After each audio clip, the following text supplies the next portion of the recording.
And this was a call from the majority community itself. So it is wrong to say that only bureaucrats or some individuals or some terrorists or some Pak-sponsored people were hand in glove with the terrorism. No, it was a all were call of the local community of Kashmiri Muslims who propagated this, who supported this call of jihad, and who were very eager to get rid of Kashmiri Hindus from Kashmir.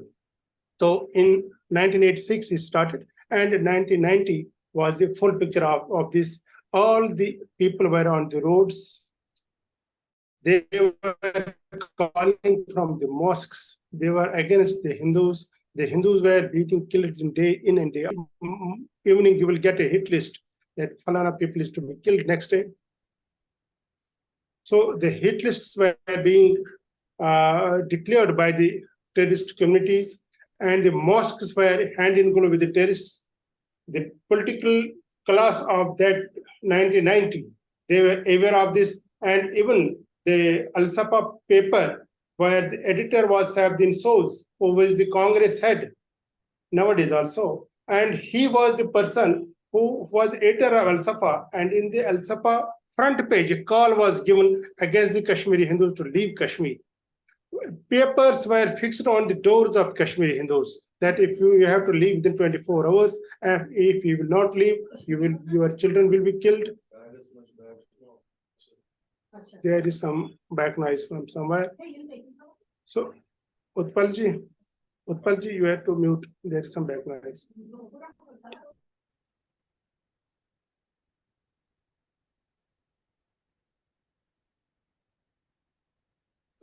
Vimal ji, to issue is message.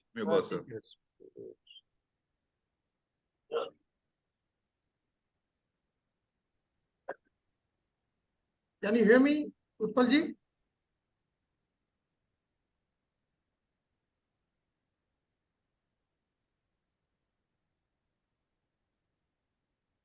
Utpal ji, can you hear me?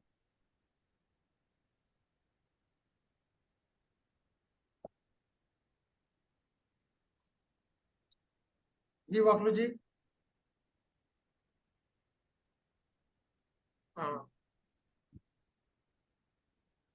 हाँ जी Kashi ji, you can continue. So, the 1986 was the Liberty Trust for Kashmiri Hindus in Kashmir, and 1990 was the final movie of that. So thousands of Hindus were killed in Kashmir. The Hindus were brutally killed. Some people suffered. The tragedy was in every household. My close friend, Mr. Inspector Shala, his eyes were bulged out from his body. His teeth were broken. He was brutally murdered, and this was a drama of 8 hours where the public was watching and he was being tortured. Then same is the case with many households, many people. My second friend, they were trying to shift their property, something. They were moving in a village from one place for Jammu, and his close friend came and called him, Gasha, please come out for 2 minutes, we have to talk to you. Gasha was his pet name, household's name, and he was called out. The moment he came out of his house, he didn't come back. His mother was crying, his father was crying, his brother was crying, Gasha, kahan gaya? But he was taken by his friends. And next day morning, his body was near a tree. He was handcuffed. His lips were cut. There was a person in the house. 2 brothers were there in a village. They decided not to leave Kashmir. They remained there for a few years. You know what was the story with him? He was cut into pieces. 42 pieces were there. He was cut into pieces. So every Kashmiri Pandit was supposed to leave Kashmir because this was an Islamic jihad call, and there is no place for non-Muslims in the Islamic jihad. So all the Hindus, all the non-Muslims, they have suffered this in Kashmir and we live. And leaving from our Kashmir, let me tell you, it was not the full and final day for Kashmiri Hindus. There were some organizations, there were some people in the village who went to some villages and motivated the local Kashmiri Hindus to stay there, not to leave. This was a sort of trick. As we know, there was massacre in Vandhama. They were told by their neighbors, yet you should not leave. Please don't leave. We are here to protect you. All the people stayed there. And one fine evening, the people, the terrorists, the same people who advised them to stay there, they came and 25 people were massacred. Okay. And there were many massacres like this. There was one let me massacre, just there come were in. 36 Just for a come in massacre. for a moment. Brutally killed. Mr. Akun, we'll. There was Nandimani massacre. The people were told not to move. Please be here. We are here for your protection. The local Muslim majority told them not to move. But what was the result? The people were killed.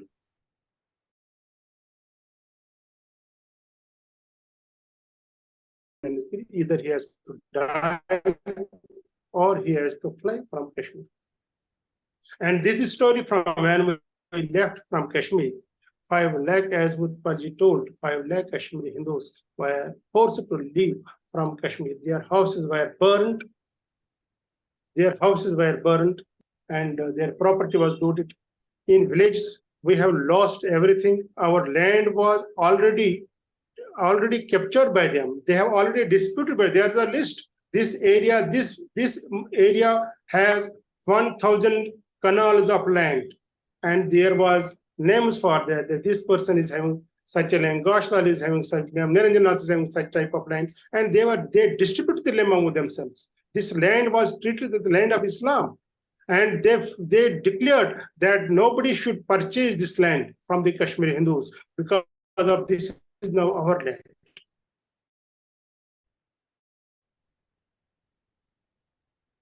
The orchards of Kashmiri Hindus were forcibly taken by them. The shops were looted, the houses were looted. The day we left Kashmir, the next day our house was looted. We have come only what we were wearing. But next day, it was looted. We got 1% of Kashmir. And after that, the government should have taken care of Kashmiri Hindus. The properties which we have lost,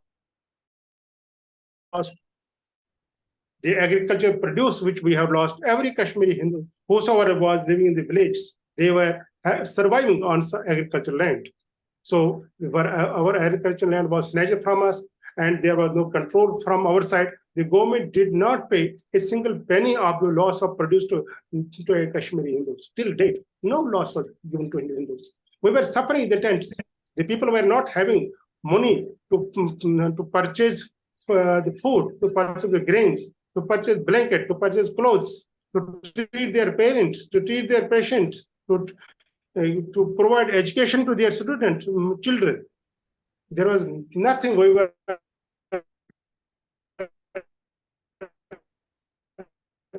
empty. Nothing was given to Kashmiri Hindus in tents. They were given in tents, and they were giving some sort of 2 to 3 kgs of rice just to feed their children, just to feed themselves. So this is not the story of one Kashmiri Hindu. This is story of all Kashmiri. Okay, Mr. And we were kept in such a position in tents where there was 48-degree temperature. There were no fans. There were no washrooms. There were no bathrooms. There were no toilets. There was no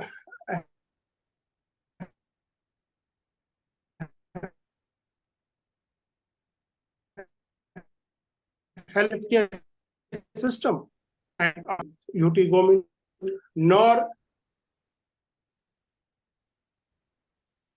the center has done any justice to us, and our genocide has not been addressed till date.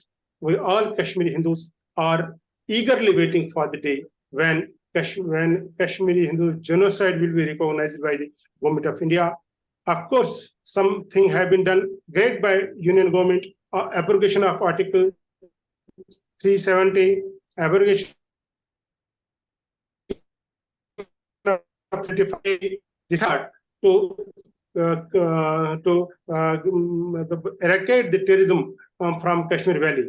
Okay, But the Mr. issues of Akun, Kashmiri Hindus Mr. Akun, are settled as it is. We are Mr. not, Akun, we are getting short of your. time. Mr. Akun, I have to get in Amit few ji other is saying speakers. something. Yeah, can you hear me? Can you hear me clearly?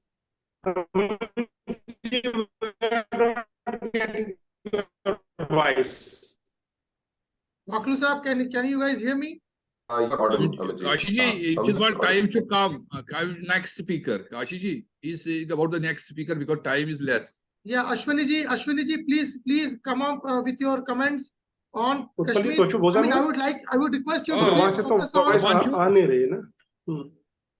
I would request you to focus upon the expectations of the Kashmiris from the government of India. I feel कि कुछ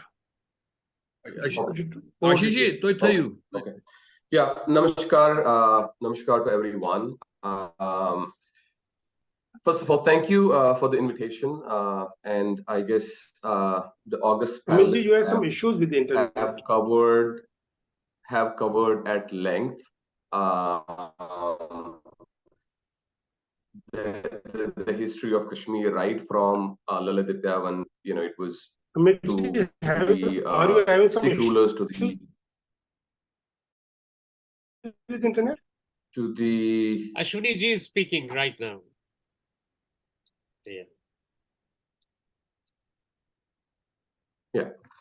So yes, I think we covered the history of and the chain of events, of the last 708 years history.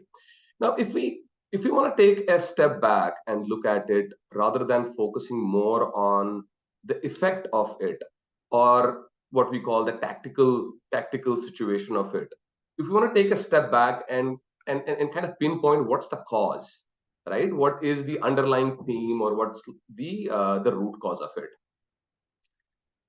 It is the conversion.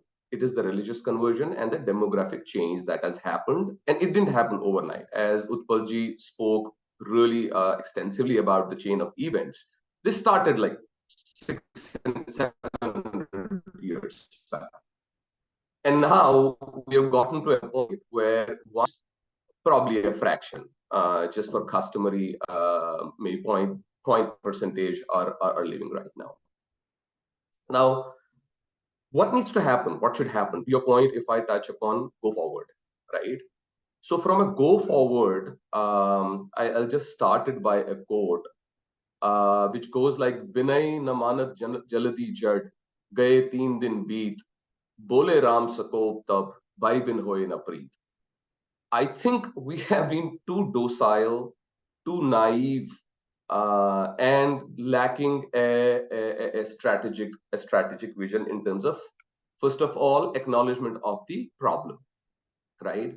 Kashmiri Hindus for the last, if we talk about the recent past, for the last 33 years have been knocking at every door in terms of making sure to have a clear vision of or at least the recognition of what happened. And if you it's surprising, even right in India, very few people have even an iota of doubt, or of idea as to what exactly the problem there is. And we have been let down not only by the executive, but by judiciary, media, and civil society as well. Now, as a go forward, I think the first step that we are working towards and genocide. So we need to make sure that there is an acknowledgement of the genocide. And once you acknowledge that it was a genocide basis religion, that's when you actually pave a way in terms of how do we cater and reverse that genocide. But unless and until you have an acknowledgement of the problem, or the right diagnosis of the problem, I have little hope in terms of the solution of it. Now, India at this point in time, as a state, is in a sweet spot of both economic as well as the strength of the state. And I think we have to pivot. We as a nation need to pivot from a position of weakness to a position of strength, and stop looking towards United Nations of the world and XYZ countries of the world to actually solve our problem. We have not been able to, put our perpetrators. Obviously, we blame Pakistan, rightfully so.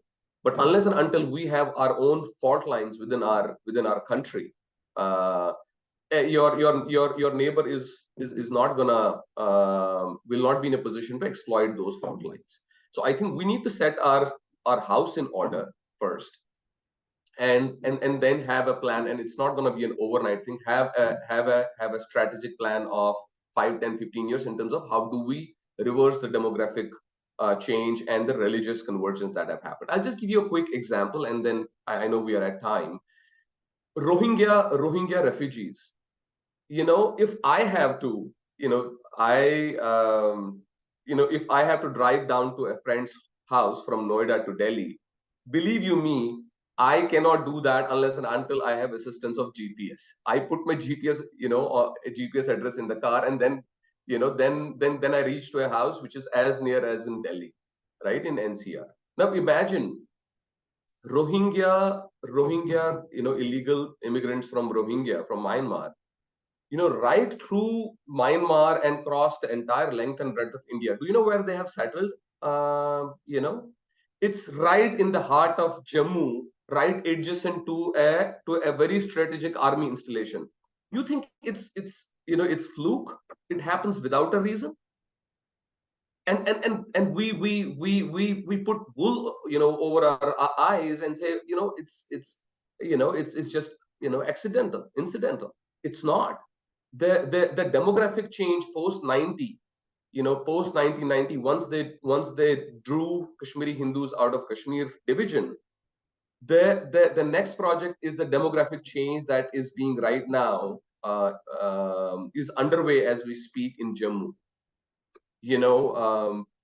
Strategic locations, border areas, there are people from, the Rohingya refugees or from the Bangladeshi refugees. Forget about Indian citizens. I'm saying, imported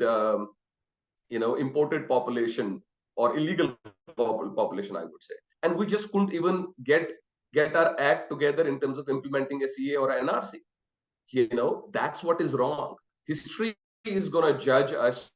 While we look back in history and say how our elders could have been so naive and stupid to do something like that, but as we speak in this era, we are continuing the same strategy, and our history is not going to look very, very judiciously or very sympathetically to even to this regime or this era, as we speak, because this demographic change and religious conversion and religious dilution is continuing as we speak. So I take a pause there and point taken. Point well taken, Mr. Ashwani. Thank you so much for throwing some light on the infiltrations and the refugee issues. We are almost on the verge of closure, but then we've not touched upon the real issues. Utpalji, you're on mute. Amitji, let me say something for 2 minutes. Yeah, sure, Utpalji, sure. Ashwini Amitji was saying that you have said wonderful things, but not the real issues. So real issues have to come. You see, we have many issues.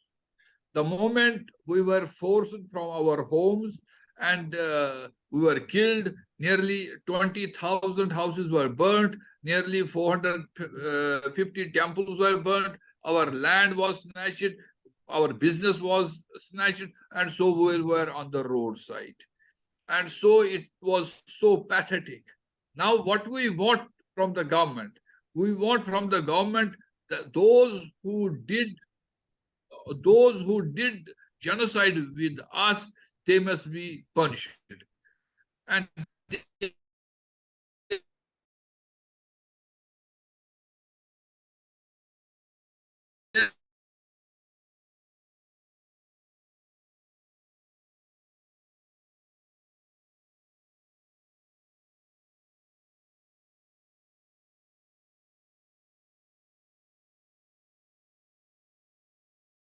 to go back to the Kashmir.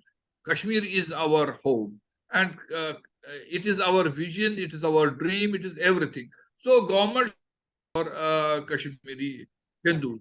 So, and there should be, we have still nearly 25 to 30,000 people living in the camps, and camps are turned into a one-room apartment. And so they are also living in very pathetic situation. They should be looked after. And our 6,000 employees who recently joined, they are known as PM package employees. They should be given protection, and they should be given what we call as they have been given a step-motherly treatment. They were told to sign the affidavit that they will join job in Kashmir and then they will never return. And it is the only example in whole of India that somebody is told to sign affidavit for joining the government job. So these we have many issues, but these 4 or 5 are the most important issues. Thank you. I think I'll have to extend this by another 10 minutes because, we've not really touched upon this subject. We've been dwelling upon the atrocities. We've been dwelling upon a bit of history in fragments. But, for example, if I talk about the historical aspect, 5th, 6th century CE to almost the 12th century or the 1205 or 10 of AD, when Mr. Bakhtiyar Khilji had started the entire process of destruction. I mean, with Nalanda being the center stage for such atrocities as well, because Nalanda at that point in time was a very, very important destination, probably one of the most important in the country at that point in time in terms of the center stage of knowledge, art, culture, wisdom, and wealth. Bihar, Magadha, Nalanda, Mahavira, and Buddhism as a sect was gaining significance, and it was concretizing very fast. But despite that, we don't see that over the next 500 years of the Mughal atrocities and the rules and the conversions, these issues are not those issues which we come to talk about or hear in that same kind of a socio-cultural society called Nalanda, because Kashmir, with such a huge amount of Kashmiri Pandit, diaspora with so much of knowledge, the conversion started during the Mughal emperor's times, but the same processes and the same problems, despite all other issues, were not faced by the areas of Nalanda and Bihar, Magadha, as much as we keep hearing even till date. So what was the distinguishing factor between Mr. Utpal Kaul? You could say about it, what could be the distinguishing factor behind the same model of rule that was established by the Mughals? No, I may tell you, I have visited and I have talked about Nalanda many times. I must have gone to Nalanda more than 10 times. You see, seat of learning were Nalanda, Vikramshala, Ujjaini, and Kashmir. These were the most important centers of learning. And there were 20,000 students in Nalanda, and there were hostel facilities and such a fantastic thing, and great Ashwagosha and great people were teaching there. And you see, it is basic problem is with one faith, because they cannot tolerate other faith. And when the from Saudi Arabia, this faith came, they only want themselves, they don't want others to be there. And we have the present situation, we have what has happened in Afghanistan. All the Sikhs and Hindus have migrated from there. What is happening in Pakistan? I am it is a tragedy, and sometimes I get sleepless nights because these Pakistanis living in Karachi, and since they are sending me every day videos, and every day conversion takes place. 28% Hindus have become 2% Hindus in Pakistan. And same way in Kashmir, we even in 89, in 87, 88, if we see the latest census, we were nearly 78% in Kashmir.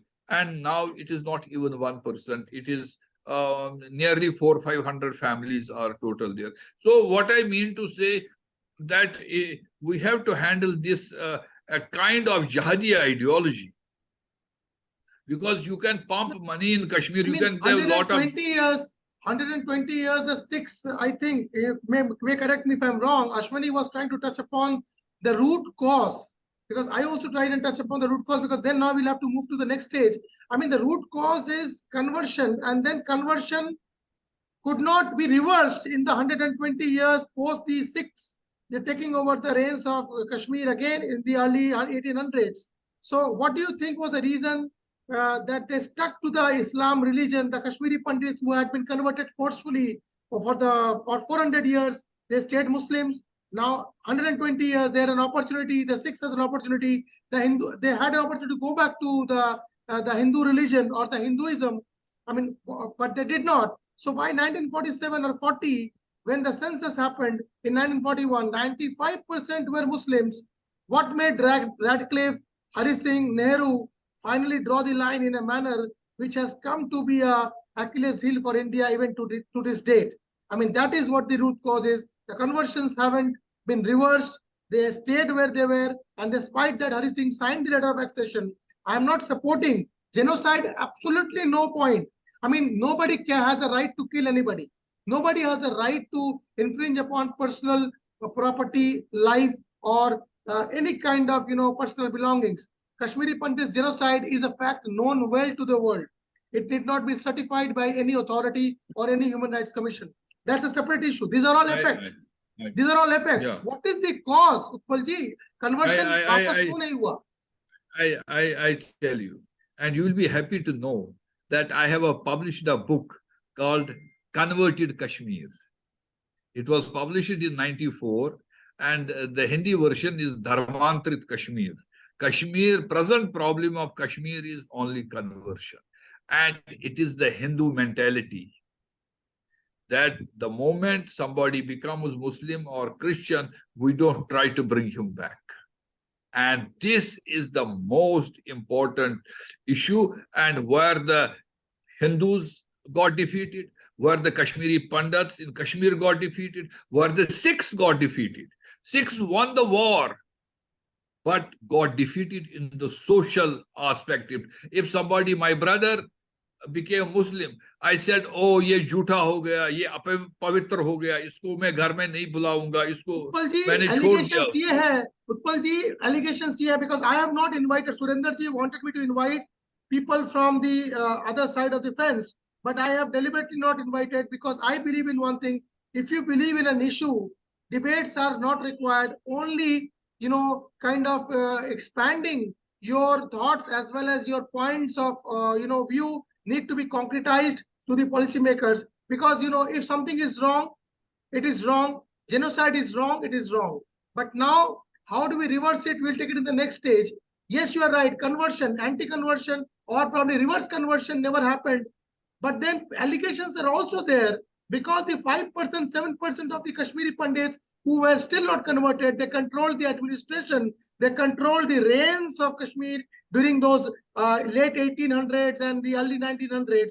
They never wanted the downtrodden, converted Pandits who had become Muslims to come back to the administrative powers. And henceforth, therefore, the entire oppressive process, the, your side, my side, your way, my way, highway, all that kept continuing till 1947, when Hari Singh decided, he being a Hindu, he being somebody who wanted the privy purse, as Mr. Bimal Waklu pointed out, because Nehru was not friend to anyone. That is known. That's a known fact, and we don't, we don't try to, hide behind fences when we talk sense. Mr. Nehru, Mr. Ranjit Singh, Mr. Hari Singh, Mr. Radcliffe, Mountbatten, they were all hands in glove when the boundary was made, the letter of accession was signed. If that was executed in a logical fashion, probably the 95% Muslims who had still not been reversely converted to Hinduism, and they were the downtrodden ones, today they would have probably accepted the accession of Kashmir to India, which till date keeps hunting and hurting India, even as a free independent nation, even after 75 years of independence. Your views, and then we'll be getting into the next 10 minutes. Amitji, I may tell you, it may look totally, I have discussed this and I have given many lectures even to parliament members about this, because this is totally a disinformation. It's a misinformation. There is no evidence that Kashmiri Pandits were rich. They were not rich. They were, because what is the problem? Problem is there were 5, 10, 100 Kashmiri Pandits, well educated, who became lawyers or who became some positions in Delhi. And the impression got about the Kashmiri Pandit community that, oh, they are doing well and they are managing everything at there. And that was not true. Only thing was the Kashmiri Pandits, because of education, got two things. One was teacher and another was clerk in the office. No business, no big landlords, nothing else. And I think if the Sikh rulers, Maharaja Ranjit Singh, wanted to reconvert them, if Dogra rulers wanted to, it could have happened. Kashmiri Pandits had no role in it. I tell you, when Maharaja Ranjit Singh went to Kabul, do you know what he did? He, just to placate Muslims, he built the mosque for them. And he said, I give you the protection to all mosques. And in that sense, the Dogra rulers were much tough.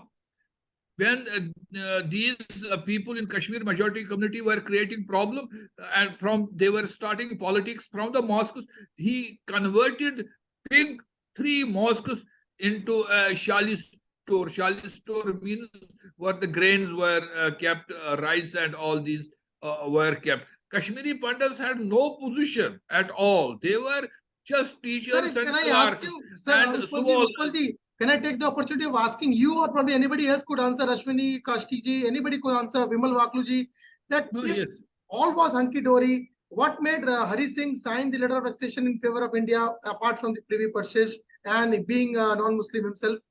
Because his entire population was a Muslim. No, wait a minute. Entire population was not Muslim. You're forgetting that Jammu also was a part of Jammu and I'm Kashmir. talking about the Kashmir part, not about Jammu, the 67% No, Hindus of Jammu. he could not No. have separated Kashmir and because Jammu Kashmir was a single entity. He could not have separated out Kashmir and He given couldn't have, Jammu. but probably when they were, drawing the Red Cliff, probably that time they could have taken that into No. consideration. There was a Red Cliff had no role in it. Jammu and Kashmir was a integral entity, and it was only because Nehru did not. He did not, sir. He did not wanted to, let go of his entire empire with the Privy Purse, I guess. Anyways, what is the future? The future for Kashmir now? No. That's a wrong. No, you have not heard the previous law minister who made a statement in the parliament. Probably you have missed that. Hari Singh was the first king, princely state person who offered to accede to India in July 47. He was the first one, but it was rejected. So it's not his fault. Where the fault lies. So, after that, all these lies have been spread that he wanted to accede to Pakistan or he wanted to remain independent. These are all lies. No, he never wanted. No, I mean, I never said. No. He wanted to be a part of India. That's what the question mark is about. That's what the question mark is about. Why did he want it to be part of India? And he was a hardcore Indian. So when it came to this option, 3 options, he opted for See, the idea of India was Akhand Bharat any which ways at that point in time. It was not that he was an Indian and Jinnah wasn't an Indian at that time. Amitji, let me clear you the concept. What is you see, British were involved in British India. British India was different than the princely states. Absolutely. When we had the Red Cliff Award, It was no role with the Jammu and Kashmir. So I may tell Absolutely. you very interesting thing. Lahore was with India. Lahore was with India. But when the Red Caliph told Nehru that Lahore will be with India, but Batala, Hoshiarpur and Pathankot will be with Pakistan. But he played the Mountbatten's wife he used Mountbatten's wife to keep this corridor open from Delhi to Kashmir, Jammu and Kashmir. So the Batala and Hoshiarpur, Gurdaspur and Pathankot became part of India, and we gave Lahore to them. And it was such a tragedy because nobody in Lahore was knowing that it is going to Pakistan. Hindus were sitting nicely and enjoying their business and home. And at 4 daytime, the announcement came, Ye radio Pakistan Lahore hand. And that was the massacre. Nearly 500,000 people were killed. Okay, Those are two 47. different. I think what you said just now makes a lot of sense, because these are historical facts documented in a lot of places, and not all places can be cumulatively targeted as being, falsely propagating or fakely propagating something. So I take that point. 47 to 1990, 43 years, including that period of Sheikh Abdullah the Great, and I mean the Great in the sarcastic term, and I mean Sheikh Abdullah and then his son Farooq, and etc. etc. And the Congress governments in power during those 4 decades, the Kashmiri Pandits, the Kashmiris, the Hindus in the place of Kashmir, in the region of Kashmir, very well knew what was brewing for the last hundreds of years, especially in the last 50 years post-independence. And why were they waiting till the, doomed night of that January 1990? Why were they waiting for that genocide to finally take place? Because it never happens overnight. Amitji, I tell you again, let me tell you that I was a very RSS strong man in Kashmir. And we had a very good, everybody was aware what is happening. We were giving each and every information from 60s to Government of India and to all political parties. I have personally explained to RSS. And you also knew that the government had a deaf ear to what you were saying.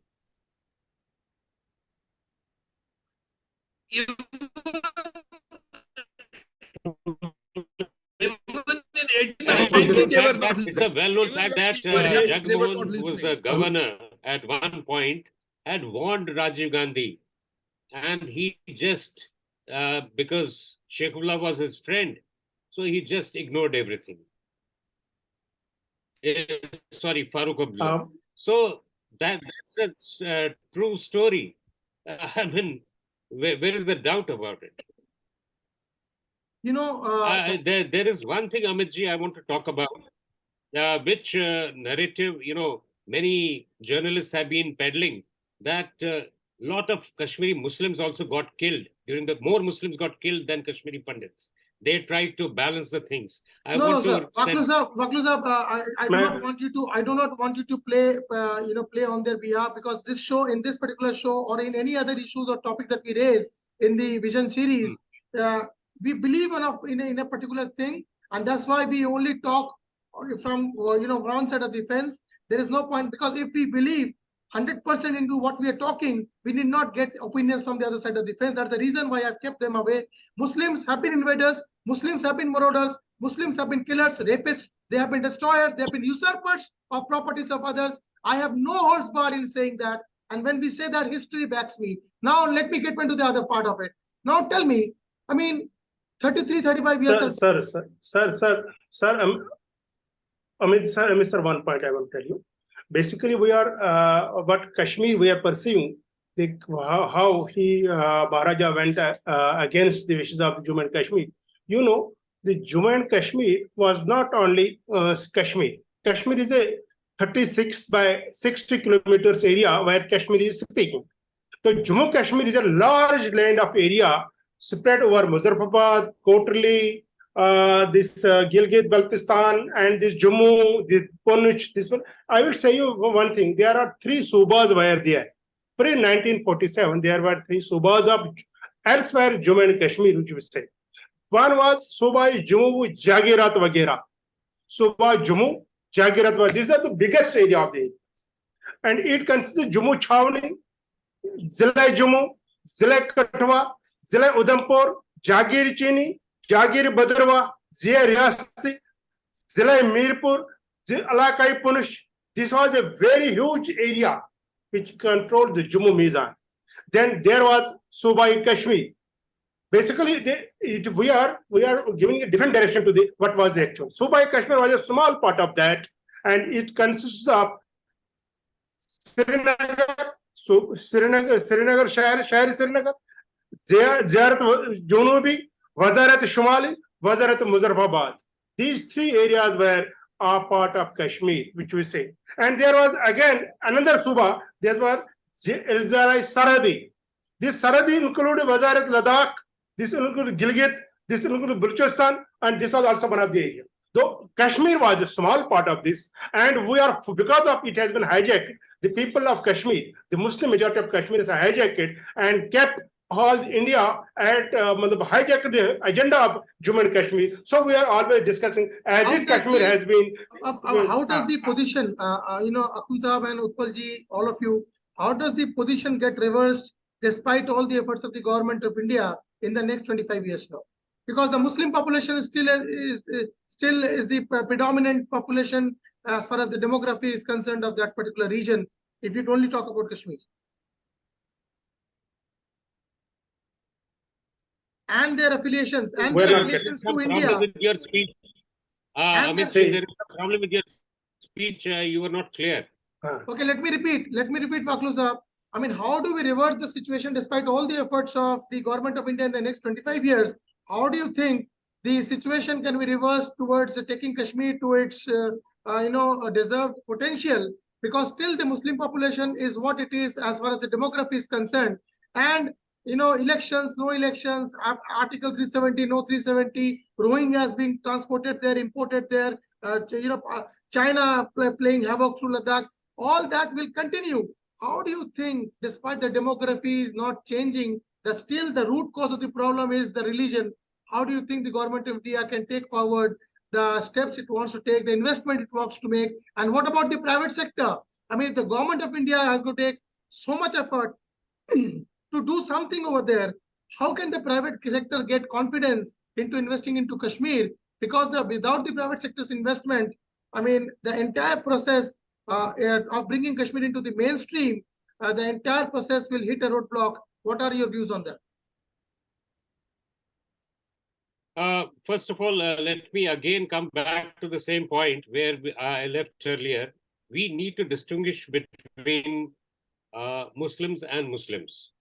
So I want to mention this, that before the late 80s, we had a lot of Muslims were quite neutral, like my barber, my milkman, my vegetable vendor. They were quite pretty neutral people. But you know what happened? They were all killed by whom? They were killed by their own children because of the radicalization that happened. So we need to bring back, give confidence to this section of the society that things are normal, because they are scared. They normally follow whosoever is in power. Once they know that now the militants, the terrorists don't call shots, Pakistan doesn't call shots, so they'll all become normal. You see, the board Baglusa will be self-contradictory. Will be self-contradictory. And other people talk about Baglusa will be self-contradictory if we talk about Muslims having religious fundamentalism as their blood character. At the same time, trying to defend a few Muslims as being logical and balanced. I mean, our objective is not to paint everybody with the same brush. See, the issue is majority. The majority is fundamentalist. Majority is fundamentalist. How do you change the character? We have to try to. No, You see, that's what I'm coming to. Majority are not fundamentalists. Majority are silent, sheep. So it's only the fundamentalists who sort of drive them to one side, and they don't have the guts to speak. That is the real story. And and when they radicalize people, that is the time when this problem starts. That's why people got killed by their own children. What a shame. That's what I feel. So we need to break this nexus. We need to understand that there is a difference between a Muslim and a Muslim. That also is very important if we want. Are you the sure, confidence Vaklu of the people. Sahab and Kaul Sahab, are you sure that despite the common man's conscience wanting to, have a very simple and safe life, like what Mr. Vaklu is suggesting, and he only being pushed to fundamentalism because of the radical elements in the valley, you're saying to me that the inherent or the intrinsic character of those people or those citizens will stay unaffected, whosoever is in the government. I mean, even if it's Abdullah again coming back to power after a fair election, are you sure that these things are going to stay not going to change?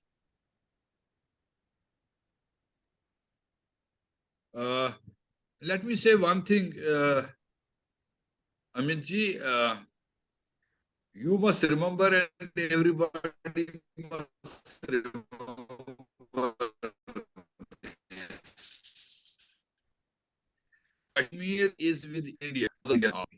Kashmir was Maharaja Hari Singh signed the accession, and people of Jammu mostly and some Kashmiris are with India, but basically Kashmir is with India because of Indian army.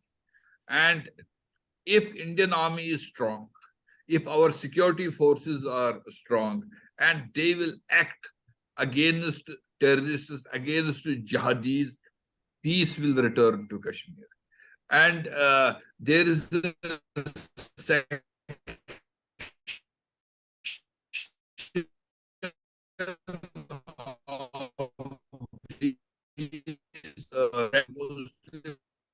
forces understand peace. Don't understand.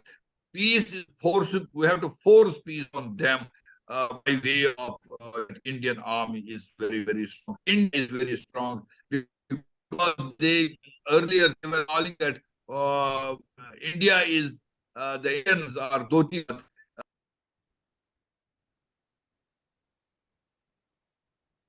Thank you and everyone, because now it has gone 1.5 hours.